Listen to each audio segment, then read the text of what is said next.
Jika membahas tentang perkembangan televisi, tentu kita tidak bisa dipisahkan dari penemuan radio serta teori dasar hukum gelombang elektromagnetik.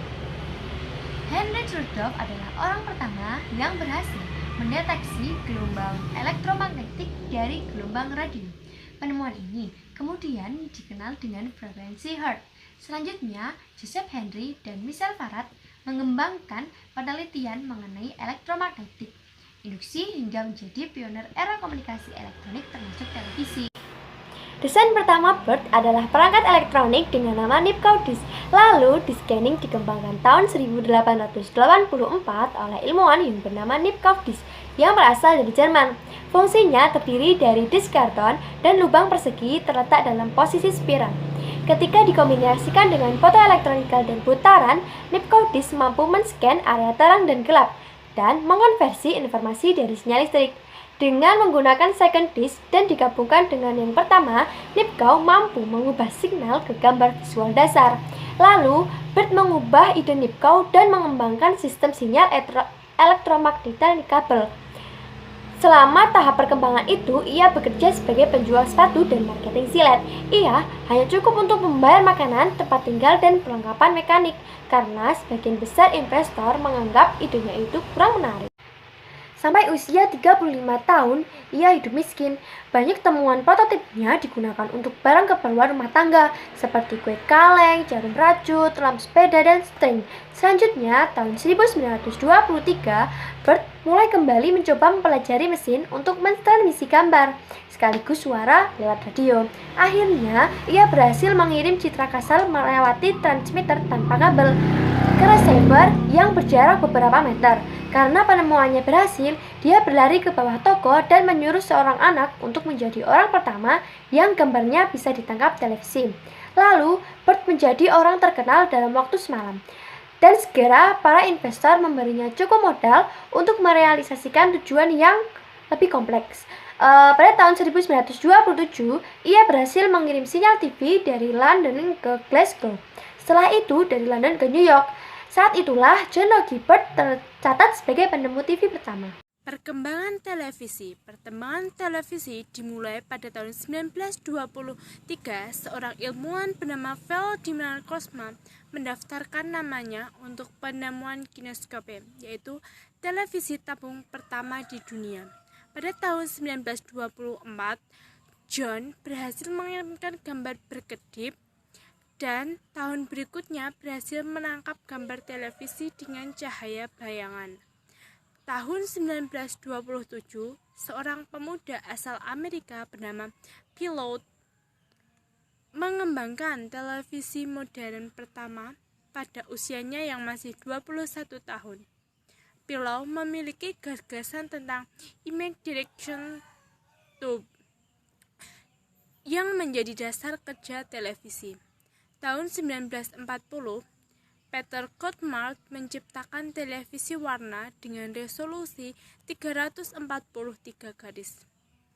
Perkembangan selanjutnya yaitu tahun 1958, Dr. Glenn Brooks menulis sebuah karya ilmiah tentang LCD. Tahun 1964, Donald Peters menciptakan portable sel tunggal display televisi plasma dan dilanjutkan oleh Led Weber. Tahun 1967, James Ferguson menemukan teknik twisted pneumatik yang dapat membuat layar LCD lebih praktis. Tahun 1968, George Helmer bersama lembaga RGI memperkenalkan layar LCD.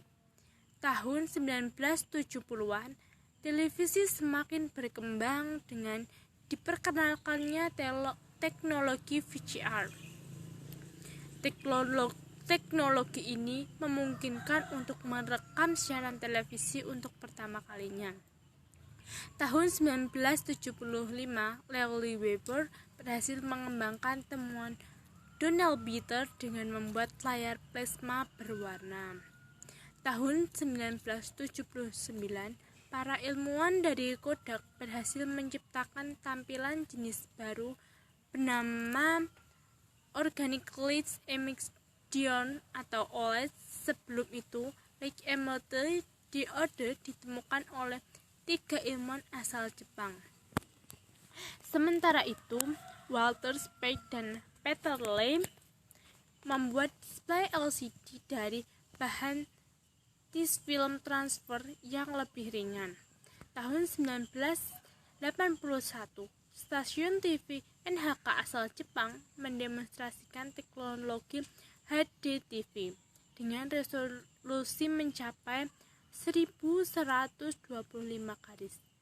Kemudian tahun 1987, Kodak mematenkan teknologi OLED sebagai peralatan display. Tahun 1975, Larry Weber berhasil mengembangkan temuan Donald Beater dengan membuat layar plasma berwarna. Tahun 1979, para ilmuwan dari Kodak berhasil menciptakan tampilan jenis baru bernama Organic Light Emitting Diode atau OLED. Sebelum itu, light emitting diode ditemukan oleh 3 ilmuwan asal Jepang. Sementara itu, Walter Speke dan Peter Lamb membuat display LCD dari bahan tis film transfer yang lebih ringan. Tahun 1981, stasiun TV NHK asal Jepang mendemonstrasikan teknologi HDTV dengan resolusi mencapai 1125 garis. Kemudian tahun 1987, Kodak mematenkan teknologi OLED sebagai peralatan display.